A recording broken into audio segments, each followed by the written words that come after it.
t'écouter. Nous voulons t'écouter. Parlez-nous ce soir, papa. Parlez-nous ce soir. Parlez-nous ce soir. Parlez-nous ce soir. Parlez-nous, Jésus. Nous voulons t'écouter. Parlez-nous, Seigneur. Nous voulons t'écouter. Au nom de Jésus-Christ que nous avons ainsi prié. Amen. Amen, amen. Est-ce qu'on peut acclamer pour le roi de gloire? Est-ce qu'on peut pousser les cris de joie, les moulolo? Alléluia. Il fait très, très froid dehors. Nous sommes déjà chutés à moins 30. Je pense que, je ne sais pas, la nuit, ça sera combien? Moins 38. Waouh. Et je pense que d'ici le matin, nous serons à moins 50. Amen. Nous sommes dans Jérémie 29. De 10 à 12.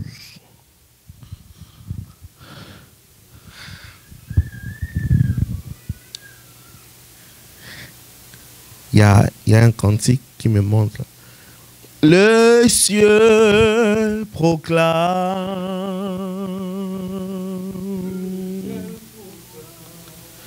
la gloire du ressuscité.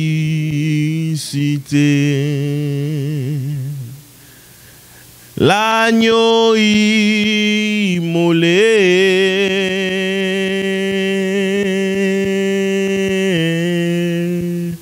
nous a rachetés pour Dieu. Oh, à jamais tu seras.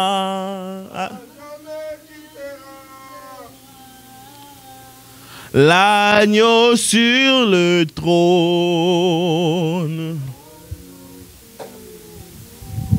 Oui, je fléchis mes genoux.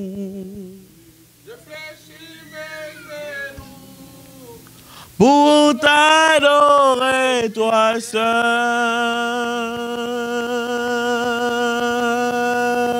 Oh, à jamais tu seras.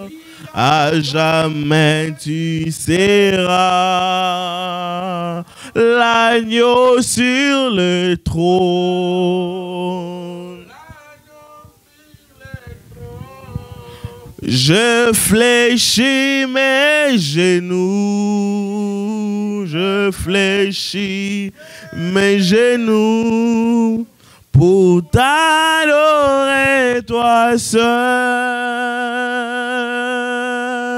Hosanna, Hosanna.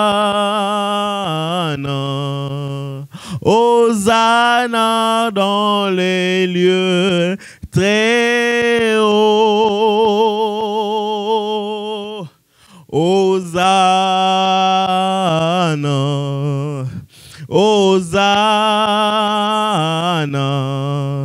Hosanna dans les lieux très hauts. Seigneur, nous t'élèvons,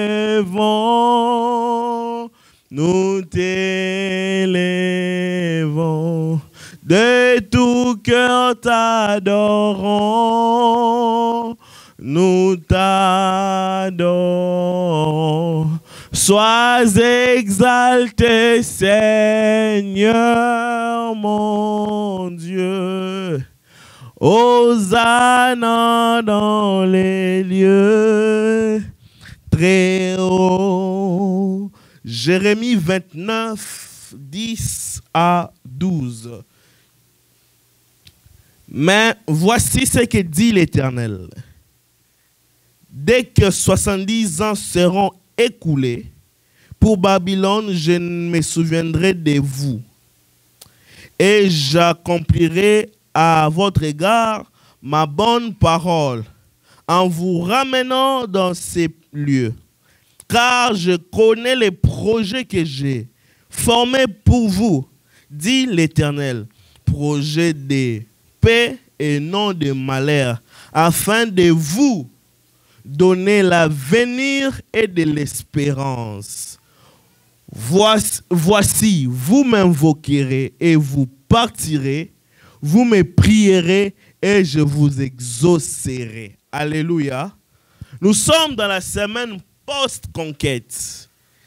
Il y aura des gens peut-être qui demanderont, mais semaine post-conquête. Oui, la semaine que nous avons commencé aujourd'hui, c'est vendredi. C'est la semaine qui vient de finir notre grand programme que nous avons eu, dénommé C12 Conquête, 12 jours de prière pour conquérir l'année 2023. Amen. Et dans ces temps de conquête, nous avons eu à parler sur le thème. Nous avons eu à parler sur la terre promise et ses réalités. Nous avons eu beaucoup des orateurs qui sont défilés afin de nous parler de la part du Seigneur. Je ne saurais résumer tout ce que les orateurs, nos brillants orateurs nous ont dit. Je ne saurais pas revenir dedans. Je ne saurais pas vous parler comment est-ce que le docteur a expliqué scientifiquement, spirituellement et bibliquement la terre promise et ses réalités. Et Dieu l'a conduit dans un temps de déclarations et de prophéties. Je ne saurais pas vous rappeler comment est-ce que le prophète Jonadab, Merveille, et les révérends Israël ainsi que moi-même, on a eu à parler sur ces grands thèmes.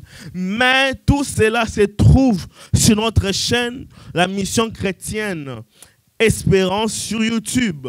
Dès que vous êtes dedans, il y a tous les messages. Mais ce soir, concernant tout ce qui s'était passé, concernant la terre promise et ses réalités, je veux continuer mes interventions le vendredi. Tous les vendredis, je vais épuiser tout ce que j'avais préparé. Et les dimanches, nous aurons des cultes de célébration et des cultes de famille, comme on l'avait dit. Et ce soir, nous allons parler de la promesse. Alléluia. Nous allons parler de la promesse. La promesse. C'est quoi en fait la promesse? La promesse, c'est lorsqu'on s'engage à faire à une personne du bien. On dit à la personne, par exemple, j'ai dit à Uriel que je te donnerai $100 à la fin du mois. Ça, je ne te fais pas cette promesse. Hein. Faut pas dire que tu avais promis à la chair, il y avait la caméra. Non, c'est juste un exemple. Je promets par exemple à Uriel que je lui donnerai $100 ou je lui promets une belle chemise à la fin du mois de février. Ça, c'est une parole donnée. C'est une promesse que je fais. Maintenant, la promesse, elle devient promesse dès le temps où je l'ai dit. Alléluia. Dès le temps où je dis que je donnerai, la promesse est activée. Maintenant, les temps qui séparent ma parole à la réalisation, tous ces temps d'attente, ça s'appelle le temps de l'accomplissement de la promesse. Alléluia. Donc, les jours où, quand je dis à Uriel, je te donnerai $100 à la fin du mois, ou par exemple le 20 février, jusqu'au 20 février, si j'accomplis cette parole, Uriel dira que j'ai tenu promesse, j'ai tenu compte à tout ce que j'ai dit, j'ai accompli ma promesse. Ça, c'est ce qu'on appelle la promesse et le temps d'accomplissement de la promesse. Ça, c'est la promesse. Et nous sommes dans ces livres où nous avons lu ce soir dans Jérémie 29, 10 à 12, où Dieu est en train de faire une promesse. Alléluia. Dieu est en train de faire une promesse à Jérémie. J'aimerais déjà dire ici, avant de continuer ou d'entrer dans mon message, que quand Dieu fait la promesse de Dieu devient des lois. Et quand Dieu fait la promesse, il l'écrit quelque part pour l'accomplir. Amen. Les hommes de la terre ne peuvent ne pas accomplir leur promesse, mais quand Dieu fait sa promesse, il a acté. Cela veut dire quand Dieu te promet un mariage, cela veut dire qu'il a déjà accompli cela et cela, tu le verras s'accomplir avec le temps parce que Dieu ne peut pas retourner et dire que non, ce que je t'avais dit, je ne saurais pas le faire. Alléluia. Quand Dieu promet, Dieu crée cette chose. Et quand Dieu promet, Dieu réalise. Vous savez, le fiançailles, c'est une relation basée sur la promesse. Le mari, l'homme, le futur époux, promet une date et il dit qu'on va se marier avec la future épouse.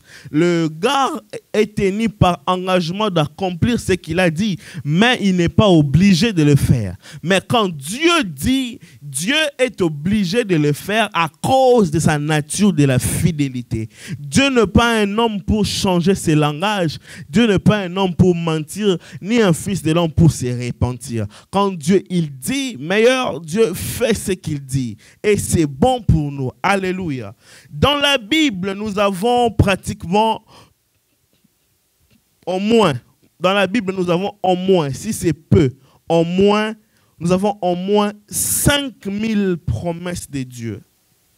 Dans la Bible, nous avons au moins 5000 promesses de Dieu. Si c'est peu, ça c'est juste que on dit que ça peut arriver dans les 7800, 8000 promesses. Mais si je dis ça comme ça, nous avons à peu près 5000 promesses, au moins. 5000. Et seulement dans la Bible, il est écrit 365 fois, ne crains rien. Amen.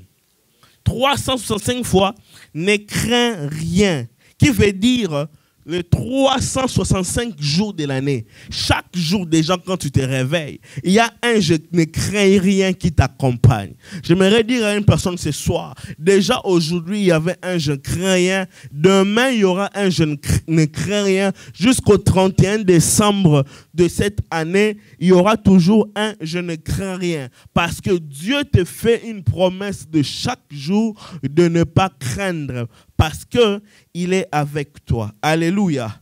J'aimerais te dire déjà qu'au jour de la promesse, dans la Bible, il est écrit « ne crains rien ». Au jour du malheur, dans la Bible, il est écrit « ne crains rien ». Au jour de la famine, il est écrit dans la parole de Dieu « ne crains rien ». Au jour des examens, il est écrit dans la parole de Dieu, ne crains rien. Et même si tu as des enfants qui doivent grandir, la Bible a déjà rassuré, ne crains rien. Et même si tu es en train d'étudier et tu dois avoir des bons résultats, la Bible est en train de dire, ne crains rien. Parce que tout a été déjà dedans organisé. Alléluia. Vous savez, j'ai dit, il y a au moins 5000 promesses. Il y a au moins 5000 promesses. Et ces 5000 promesses, j'ai pu répertorier 26 que je énumérais en ordre d'alphabétique. Ce soir, tu vas sortir de ce culte avec le 26 promesses en ordre alphabétique de l'Éternel qui se trouve dans la Bible. Parce que Dieu ne dit ne crains rien. Voici pourquoi il te dit ne crains rien. Quand nous prenons l'alphabet français, aujourd'hui le matin, mon fils Hope, il maîtrise l'alphabet anglais. Et je suis en train aussi de l'apprendre l'alphabet français. Et il maîtrise déjà tous les mots. Et déjà, lui, quand on parle de la pomme en français, lui, il n'appelle pas la pomme, il dit déjà apple.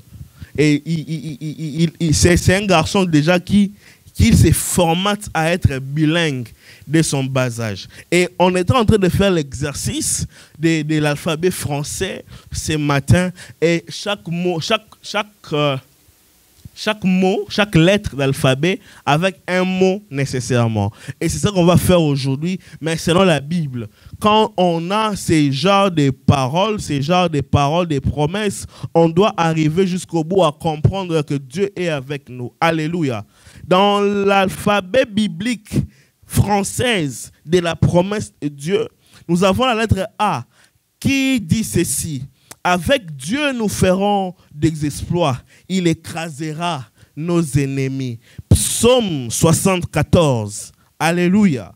Et B, Béni soit l'homme qui se confie en l'Éternel et dont l'Éternel est son espérance. Jérémie 17, verset 7. C'est lui qui demeure sous l'abri du Très-Haut, repose à l'ombre du Tout-Puissant. Psaume 71, verset, Psaume 91, verset 1.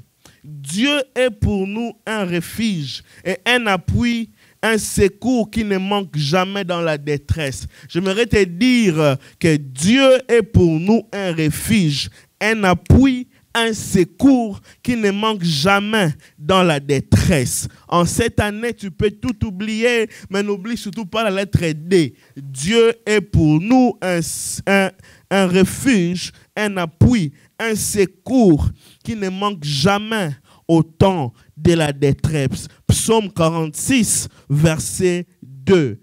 Et quand nous arrivons à la lettre E, la Bible dit « Et mon Dieu pourvoira à tous vos besoins selon sa richesse. » Philippiens 4, verset 19. Et quand nous sommes en train d'aller vers la lettre F, « Fais de l'Éternel tes délices, et il te donnera ce que ton cœur désire. » Psaume 34, Psaume 37, verset 4. Et quand nous sommes dans la lettre G, la Bible dit « Grâce soit rendue à Dieu qui nous a toujours fait triompher en Christ. » Tu triompheras en 2023 en Christ.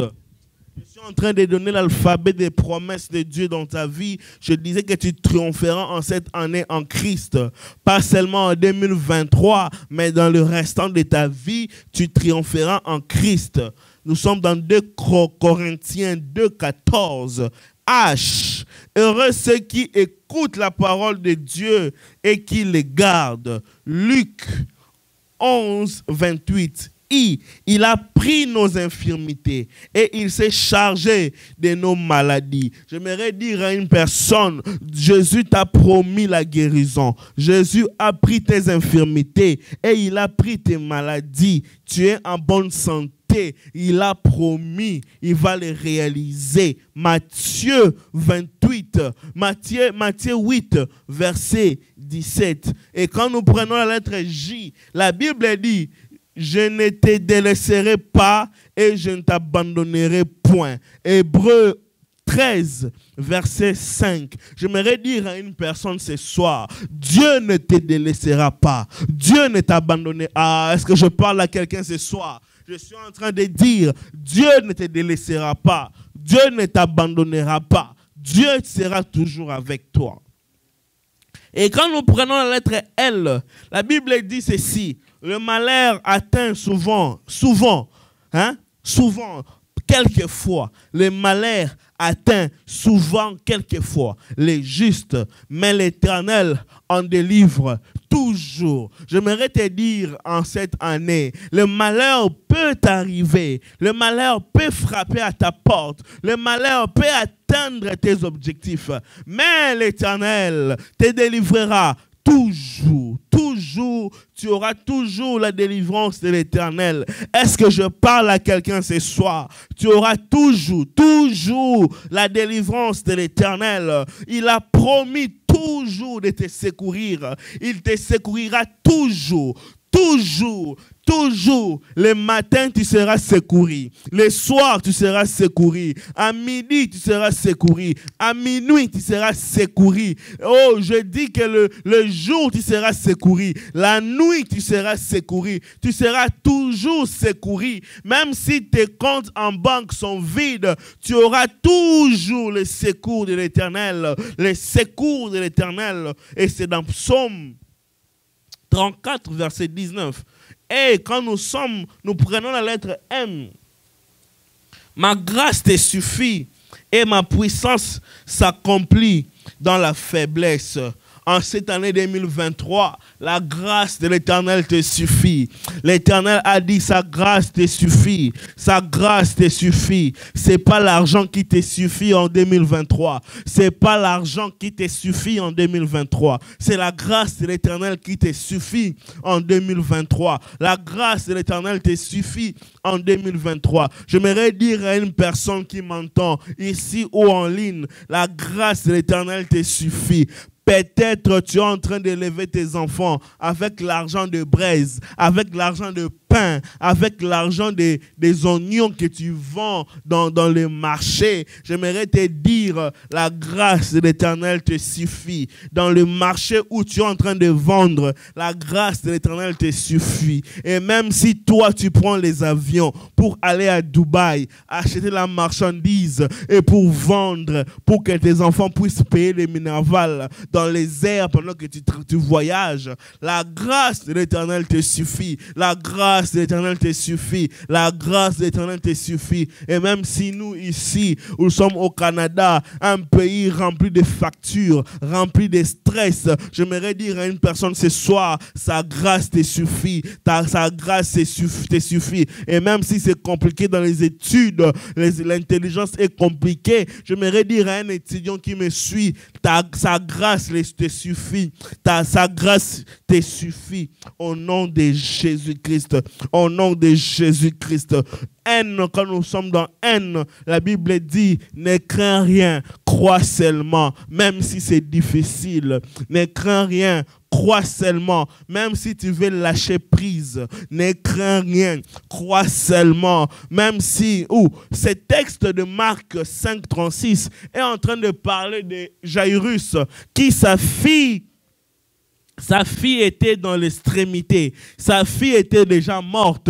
Et il y avait aussi, sa fille avait 12 ans. Et il y avait aussi cette femme à la perte de sang qui est venue toucher l'habit de Jésus. La femme était guérie et la fille était morte. Mais la fille, au départ, il devait être guéri. Mais il y avait changement de processus de miracle. Dis avec moi, changement de processus de miracle. Dis avec moi, changement de processus de miracle. L'enfant devait être guéri, mais Christ a vu que la guérison est partie ailleurs. Maintenant, il devait avoir changement de processus de miracle. Il fallait faire appel à la mort parce que la mort est la dernière étape après la maladie. Si tu ne guéris pas, c'est que tu es mort. Quand on est malade, il y a soit la mort, soit la guérison. Vu que la guérison était allée avec cette femme qui était en train de saigner, il devait maintenant aller à un autre niveau, au niveau où l'homme ne peut rien faire. Quand Dieu te fait arriver à un niveau où l'homme ne peut rien faire, sache-le que c'est lui-même qui va entrer en action. Et quand le médicament ne peut rien faire, quand les choses de la terre ne peuvent rien faire, quand les appareils qu'on branche dans les hôpitaux pour réanimer ne peuvent rien faire, il y a changement de processus de miracle. Dis avec moi, changement de processus de miracle. Et cette fille était décédée. Et quand elle est décédée, c'est maintenant Christ qui devait maintenant aller ressusciter. Changement de programme. Changement de programme. Christ devait maintenant aller ressusciter et non aller guérir. J'aime la suite. Ces gens sont venus dire à Jairus, ne dérange plus le maître parce que ta fille est morte. Ta fille est morte. Maintenant, laisse le maître tranquille. Jairus a eu peur parce qu'il aimait tellement sa fille et il ne voulait pas voir sa fille mourir. Jairus a eu très peur que sa fille puisse être enterrée. Et Christ a eu la peur dans les yeux de Jairus. Et Christ a dit à Jairus, ne crains pas, crois seulement. Pourquoi Christ lui a dit ça? Parce qu'il y avait changement de programme. Il y avait changement de programme. Il y avait changement changement de programme. Là où les hommes ne peuvent plus rien faire, Dieu va faire quelque chose. J'étais en train de dire, là où les hommes sont arrêtés, Dieu va faire quelque chose. J'étais en train de dire, il y aura un changement de programme. Quand ça devient difficile, sachez-le que rien n'est impossible à Dieu et tout est possible à celui qui croit. Dis avec moi, changement de processus. Dieu veut faire quelque chose dans ta vie. Quand ça devient difficile, sache-le bien, c'est le niveau où Dieu écarte les hommes parce que sa divinité veut entrer en action. Voilà pourquoi il a fait la promesse et il a dit, ne crains rien, crois seulement. Et quand nous arrivons dans haut, la Bible dit, oh combien grand est ta bonté que tu tiens en réserve pour ceux qui te craignent. Psaume 31, 20. Psaume 31, 20. Quand nous prenons la lettre P, la Bible dit, prenez mon joug sur vous et recevrez mes instructions et vous trouverez du repos dans vos âmes.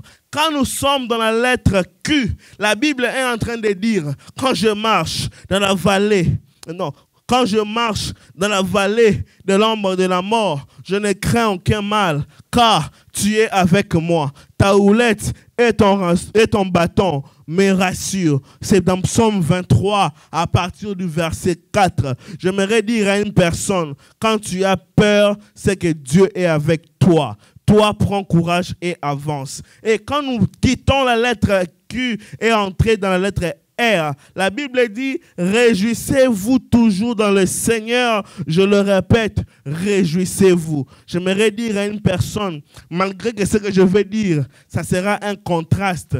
Réjouis-toi même dans ton deuil, parce que Dieu a dit, réjouis-toi et il fera quelque chose pour vous. Alléluia. Et quand nous prenons la lettre S, la Bible est en train de dire, si vos péchés sont comme la cramoisie, ils deviendront blanches comme de la neige. Ésaïe 1, 18. La lettre T, elle dit ceci, toute chose concourt ensemble au bien de ceux qui aiment Dieu. J'aimerais dire à une personne ce soir, je ne sais pas si vous avez déjà regardé les courses d'athlètes. Quand il y a les athlètes qui courent, il y a beaucoup des athlètes et ils sont en train de courir par exemple 100 mètres ou 400 mètres ou 200 mètres, je ne sais pas. Et pendant qu'ils sont en train de courir, celui qui court avec ses amis, on appelle ça concourir. Ce sont ses concurrents. Ils sont en train de courir ensemble. J'aimerais dire à une personne, même si dans ta vie, les épreuves et les biens et les maladies et les guérisons et les adversités, tout concourt au bien de ceux qui aiment Dieu. J'aimerais te dire, là où ça manque, sache-le bien quelque part, il y a une provision pour ta vie qui est en train de venir et ça t'atteindra. Tout concourt au bien de ceux qui aiment Dieu. Et nous sommes dans la lettre U. La Bible dit, un cœur joyeux est un remède. Est un bon remède. Et quand nous prenons la lettre V, la Bible dit, vous aurez des tribulations dans le monde, mais prenez courage, je vaincu le monde. J'aimerais dire à une personne ce soir, Christ a vaincu le monde. Christ a vaincu le monde. Et Y, la Bible dit, n'y a-t-il rien qui soit impossible de la part de l'Éternel? Car Dieu fait toutes choses et rien lui est impossible. Tout est possible à Dieu. Tout est possible à Dieu. Rien ne lui est impossible. Et quand on prend la lettre Z, la Bible dit, ayez en vous du zèle et non de la paresse. Soyez fervents d'esprit et servez le Seigneur. C'était là le promesse classé en alphabet que nous avons pu répertorier pour que nous puissions comprendre combien Dieu est sérieux dans ses promesses. Dis avec moi, dis à ton voisin pour moi que Dieu est sérieux dans ses promesses. Quand l'homme ne sera pas sérieux dans ses promesses, on doit le savoir que Dieu est sérieux dans ses promesses. Quand l'homme va échouer dans ses promesses, on doit le savoir que Dieu est sérieux dans ses promesses. Quand l'homme t'abandonnera dans ses promesses, tu dois toujours comprendre que Dieu est sérieux dans ses promesses. Voilà pourquoi, quand la promesse est donnée, on va aller vite avant de conclure. Quand la promesse est donnée, la promesse de Dieu a deux parties. Amen. La promesse de Dieu a deux parties. La promesse de Dieu a la partie révélation et la partie réalisation. La partie révélation, c'est la partie qui nous donne l'itinéraire. C'est la partie, donc, comme je dis souvent, dans la partie GPS. Le GPS, quand tu mets dans le téléphone l'adresse et que c'est dans 2 heures de route, ça te trace les routes de 2 heures en 1 minute. Ça, c'est la révélation. Le GPS t'a révélé la route. C'est comme la promesse de Dieu. Tu peux le percevoir dans la Bible, tu peux le percevoir dans tes rêves. Tu peux le percevoir dans tes rêves, tu peux le percevoir aussi dans la prière, dans la prophétie. Tu peux le percevoir dans tout temps, à tout lieu. C'est ce qu'on appelle la révélation. Maintenant, il y a la partie réalisation. La partie révélation est une partie qui vient de Dieu. C'est Dieu qui révèle ses promesses. Alléluia. On doit savoir que c'est Dieu qui révèle ses promesses. Alléluia. C'est Dieu qui révèle ses promesses. Alléluia. La promesse n'est pas de toi, la promesse est de Dieu. Voilà pourquoi Dieu fait tout ce qu'il est dans son pouvoir pour accomplir ses promesses. D'ailleurs, il ne peut que faire tout pour accomplir ses promesses parce que Dieu n'a pas la réputation de menteur. J'étais en train de dire, Dieu n'est pas un homme pour mentir, ni un fils de l'homme pour se repentir. La Bible dit dans Psaume 119 que son renommée s'est accrue à cause de l'accomplissement de ses promesses. Dieu n'est pas menteur et il ne commencera pas les mensonges avec toi. Quand Dieu dit quelque chose pour toi, il le fera parce que son renommée s'est accrue à cause de l'accomplissement de ses promesses. Là, on appelle ça la révélation. Mais après la révélation, il y a aussi la partie où on appelle la réalisation. Dis avec moi réalisation.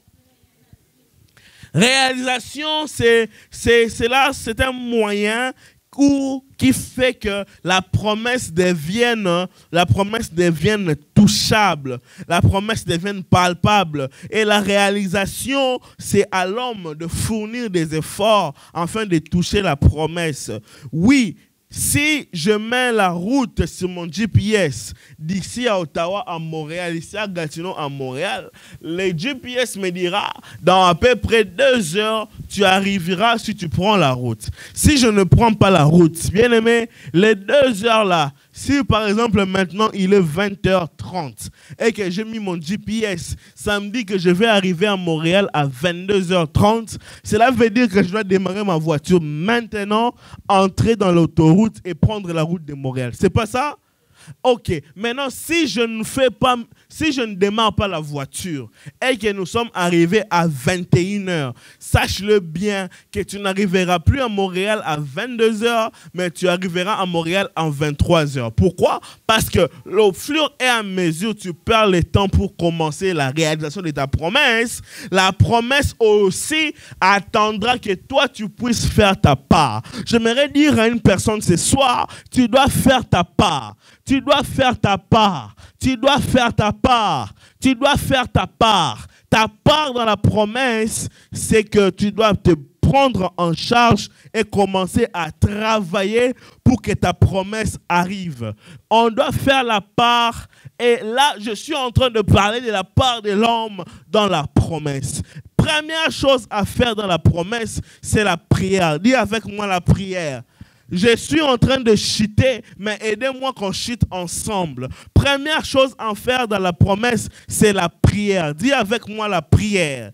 La prière dans la promesse. Vous savez, la prière, nous avons besoin de la prière parce que la prière n'est pas d'abord un slogan où nous devons dire seulement prière, prière. La prière n'est pas un slogan. La promesse a besoin de la prière pour nous atteindre. Je suis en train de dire que la promesse a besoin de la prière pour nous atteindre. Alléluia. Tous les orateurs du reste, pendant la conquête, nous ont parlé de la prière. Tout le monde a parlé de la prière. Tous les orateurs ont parlé de la prière. Tous les hommes puissants ont parlé de la prière. Même Jésus lui-même a parlé de la prière. Bien-aimé, j'aimerais te dire une chose. Même si tu as des promesses, si tu ne pries pas, j'aimerais choquer une personne ce soir. Si tu as des promesses, Dieu t'a parlé, Dieu t'a dit qu'il fera des choses. Mais si tu ne pries pas, cela ne s'accomplira pas. On a passé 12 jours dans la prière, 12 jours de conquête dans la prière. Mais on doit savoir une chose, si on ne prie pas, si on ne continue pas à maintenir le feu de la prière, tout ce qu'on a prié, cela restera de l'utopie. Oui, vous allez me dire, nous sommes dans le temps de la grâce. Christ est mort à la croix.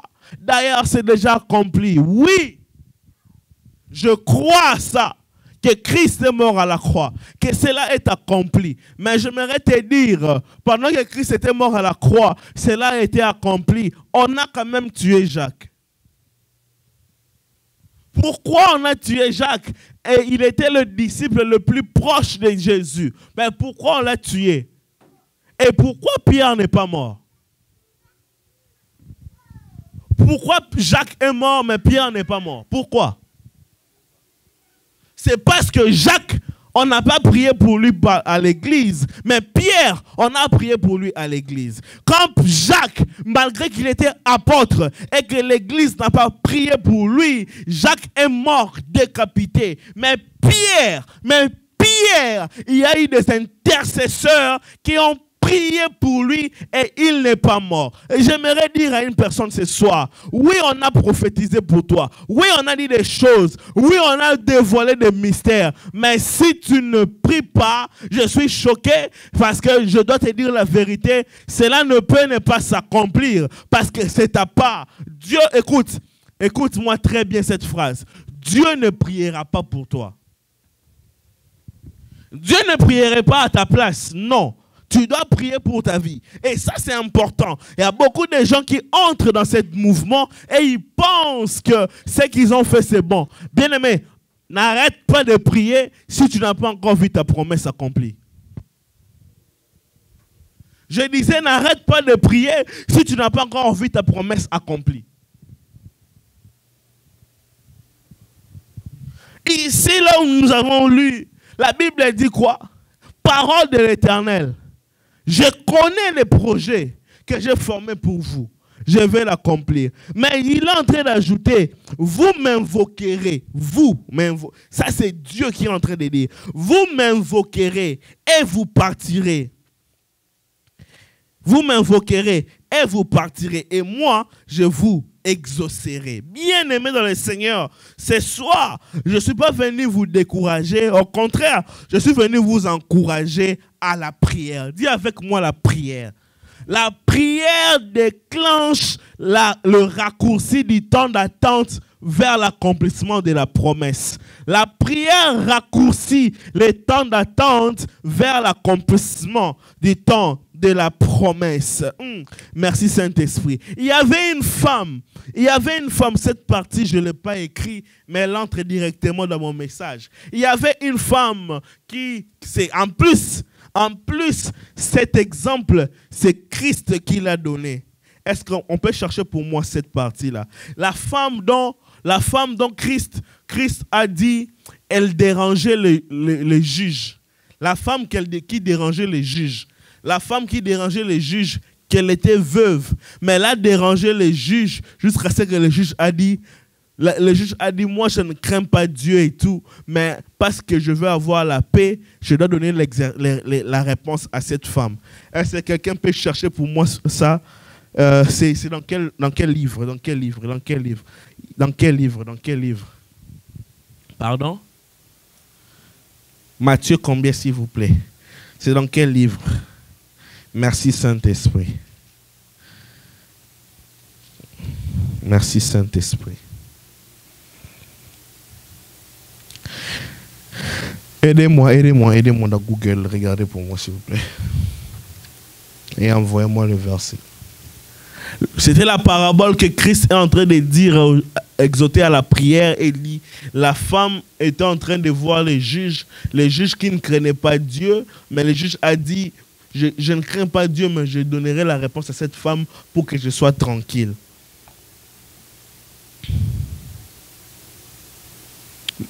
Celui qui arrive me dit les passages. Je suis déjà dans Matthieu, je cherche juste le chapitre. Merci Saint-Esprit. Karadabasheke. Karadeboshaka. Luc 18. À partir du 30e verset. Luc 18 combien? Luc 18, premier verset. Jésus leur adressa une parabole pour montrer qu'il faut toujours... Oh my God, j'aime la Bible. Oh my God. C'est Jésus en plus qui est en train de dire ça. Luc 18, premier verset. La Bible dit ceci. Jésus leur adressa une parabole pour montrer qu'il faut toujours... Il faut toujours... Répète avec moi. Il faut toujours et ne point se relâcher.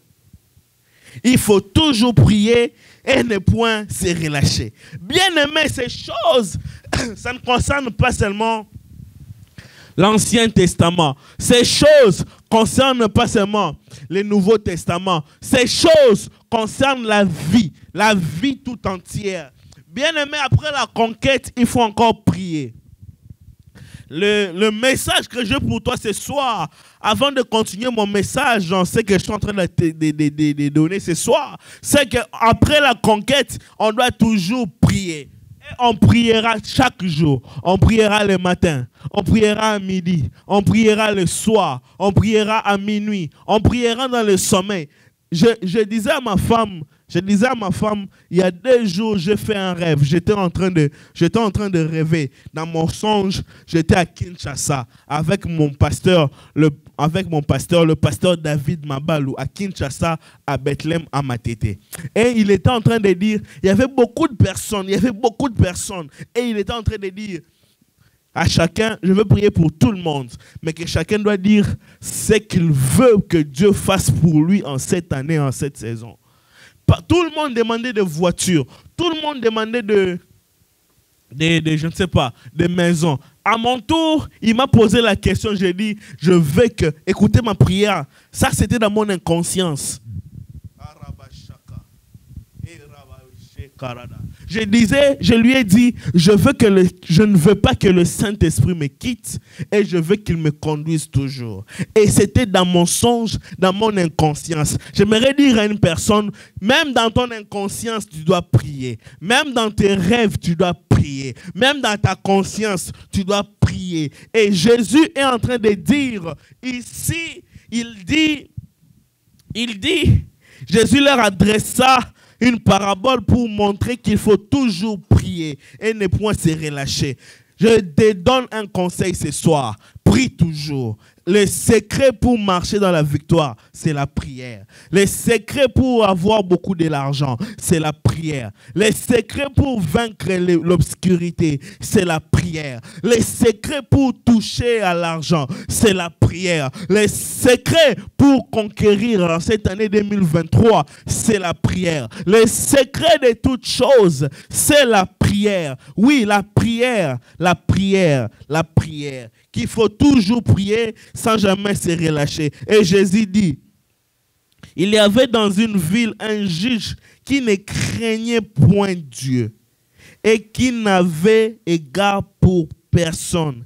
Il n'avait aussi dans cette ville une veuve qui venait lui dire, fais-moi justice de ma partie adverse. Pendant longtemps, il refusa. Il refusa, c'est les juges. Les juges refusa. Pendant longtemps, il refusa. Mais ensuite, il dit en lui-même, quoique je ne crains point Dieu et que je n'ai égard pour personne, néanmoins parce que cette veuve m'importune, je lui ferai justice, afin qu'elle ne vienne pas sans cesse rompre ma tête. Le Seigneur ajouta, entendez ce que dit les juges iniques. Et Dieu ne fera-t-il pas justice à ses élus qui crient à lui jour et nuit, et tardera-t-il à leur égard? Je vous l'ai dit, il le fera promptement justice. Bien-aimés,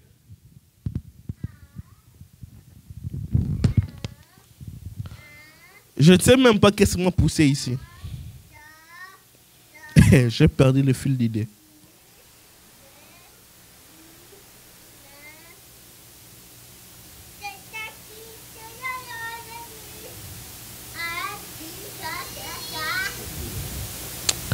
En tout temps, je suis arrivé ici pour vous dire qu'en tout temps, on doit prier. Christ a dit cela pourquoi? Dans le livre de Jérémie où nous avons lu, Dieu dit à Jérémie, j'ai fait, c'est moi qui a fait ces projets. C'est moi qui a fait j'ai donné les 365 promesses pour l'année. C'est moi qui a donné le 26 promesses en forme d'alphabet pour l'année. Mais, est-ce qu'on peut gérer mon ami devant ici?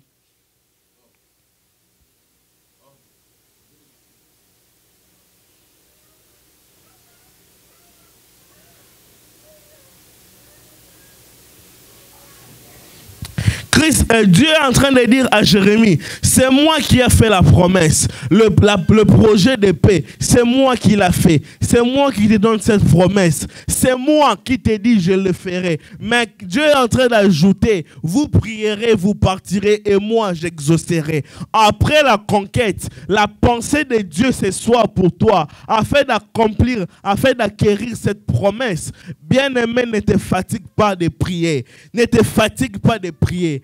Jésus aussi l'a dit. Cette affaire de la prière n'est pas parce que tu as été exaucé, parce que Christ est mort à la croix, parce que tu as obtenu la grâce et tu te dis non, moi je ne vais plus prier parce que Christ est mort à la croix. Mensonge. Christ lui-même a dit qu'il faut toujours prier. Il faut toujours prier. La chose s'accomplira, mais il faut toujours prier. J'aimerais dire à une personne, arrête de prier si ta promesse s'accomplit. Mais si ta promesse n'est pas encore accomplie, il faut toujours prier. Il faut toujours prier. Ne tarde pas, ne baisse pas les mains et tu vas dire non, non, moi, Christ est mort. Bien aimé, Christ est mort et ressuscité. Mais cela n'a pas empêché, voilà, c'est de ça que je parlais avant de prendre ce texte. Christ est mort et ressuscité, mais aussi par rapport à ça, Jacques est mort. Mais Christ aussi était mort. Mais ça n'a pas empêché aux gens de tuer Jacques.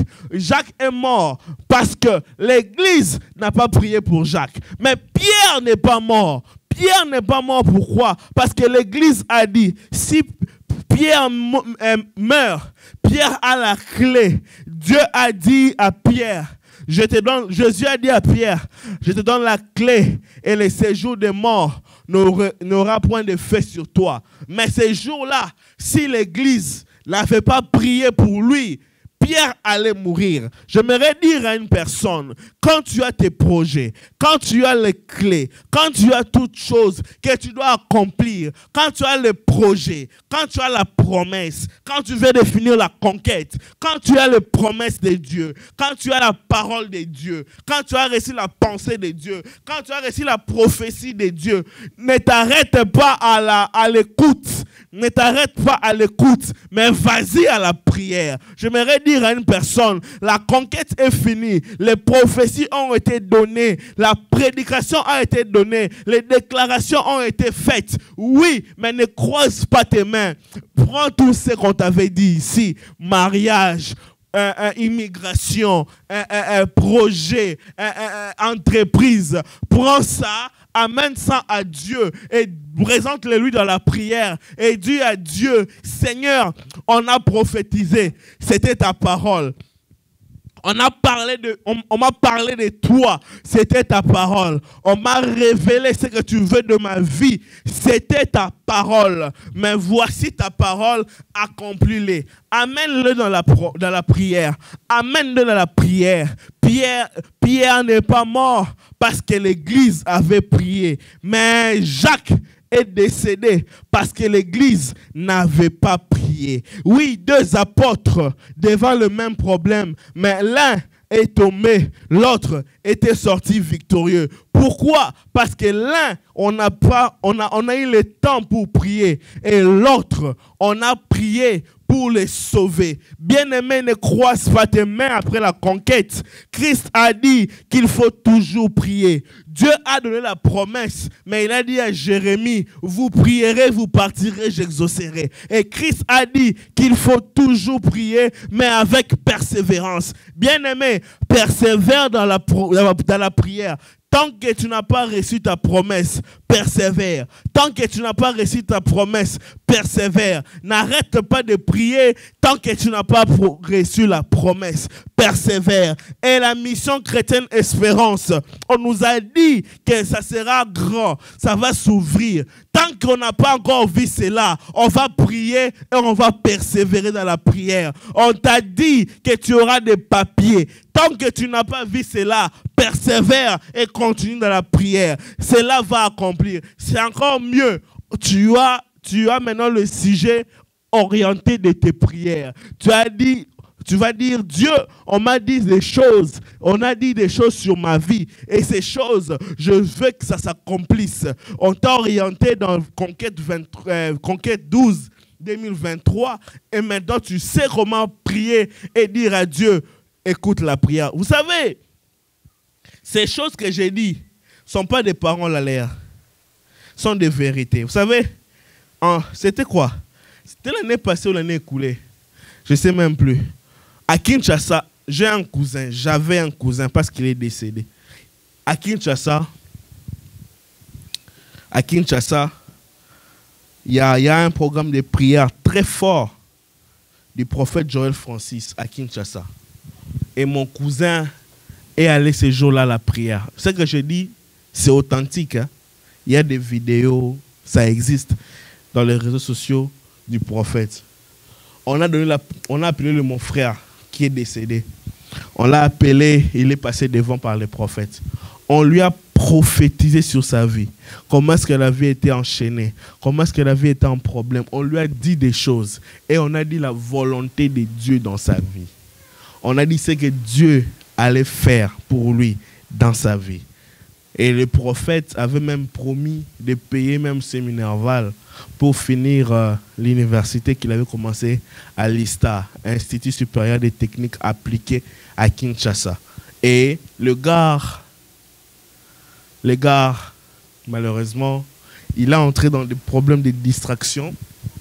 Il a entré dans...